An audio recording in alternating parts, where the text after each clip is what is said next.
June 19ஆம் தேதி தேசிய வாசிப்பு தினம். இன்று PN பணிக்கர் அவர்களின் நினைவு நாள். இவர் கேரளாவில் நூலக இயக்க தந்தை என அழைக்கப்படுவார்.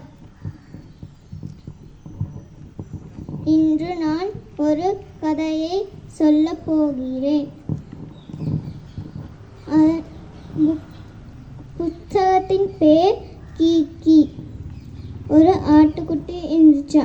அந்த ஆட்டுக்குட்டிக்கு இனிப்பவர்த்தி கீரை ரொம்ப பிடிக்குமா. அந்த கீரையை தேடி தேடி அடைஞ்சதாமா.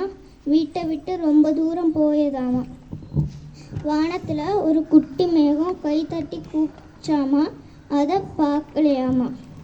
அப்புறம் மரத்தில் ஒரு குயில் பாட்டு படிச்சாமா. அதையும் பார்க்கலையாமா. வயலோரம் போனதாமா. அங்கே ஒரு இனிப்பகத்து கீரையை பார்த்ததாமா. வயிறு முட்டை சாப்பிட்டு அங்கே தூங்கிடுச்சாமா. அம்மா ஆடு தேடியது. ஓ கீகி, நீ இங்கே இருக்கிறாயா அப்படின்னு சொல்லி அம்மா கீக்கியை கண்டுபிடிச்சு வீட்டுக்கு கூட்டிகிட்டு போயிட்டாங்க. நன்றி, வணக்கம்.